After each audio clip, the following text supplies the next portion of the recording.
Grand Canyon, the Washington Monument, Martin Luther King Jr. Memorial, Big Ben, Edgar Allan Poe National Historical Site, Hot Springs, Little Rock Central High School. What do all these things have in common? They're all part of the National Park Service. As a Garland County resident for the past 7 years, I have had the privilege of witnessing the work of the National Park Service on a daily basis. We can recognize the importance of the National Park Service on 3 levels. As a nation, as a resident of Arkansas, and the National Park Service as Hot Springs National Park. In 1916, President Woodrow Wilson signed into effect the Organic Act, which created the National Park Service. And so what is the National Park Service?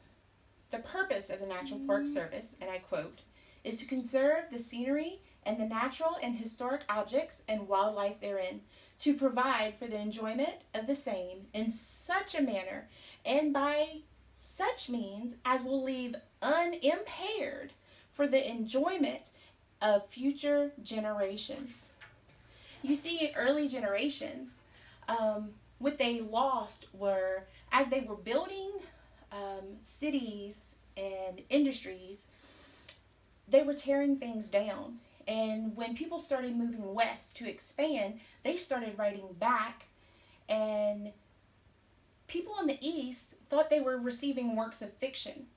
And it wasn't until photographers and artists went to the west and sent pictures back that they realized this is what was natural, and all these resources and animals were really out there.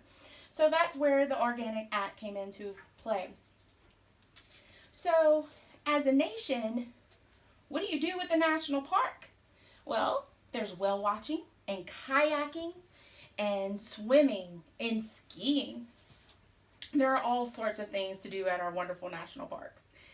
On an education level, teachers can bring their students on field trips.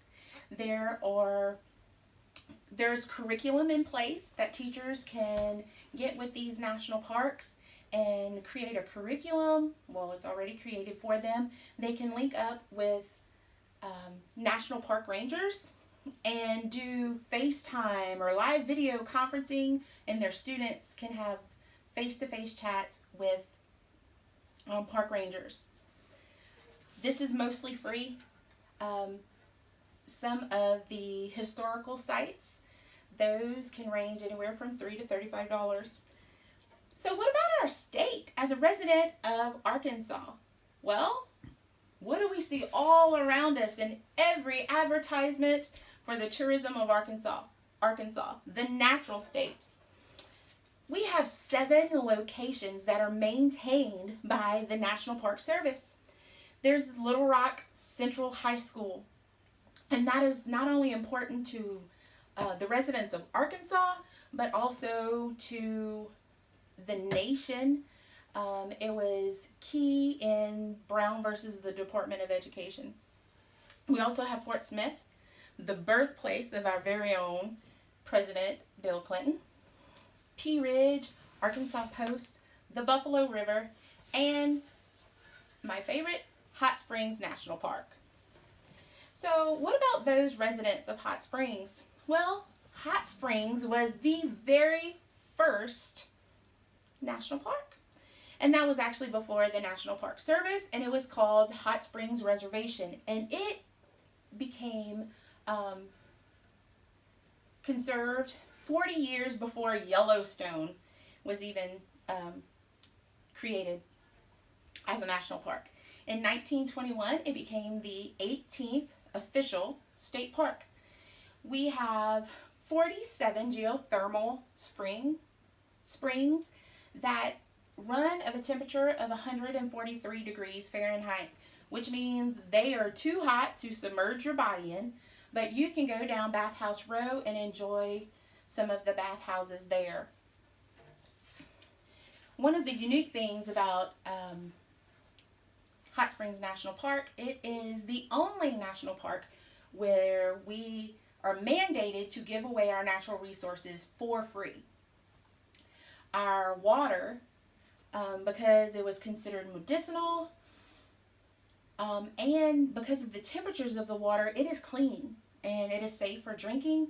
So it is a requirement that we make our waters available to the public free of charge. So where does that leave us? I am hoping that you can see what a privilege it is to be a resident of Arkansas and of Garland County and Hot Springs National Park. We truly have a gem of a state. We have 2 park systems and 5 historical sites. Staying right here in Hot Springs, we can see the importance of our national park services. Thank you.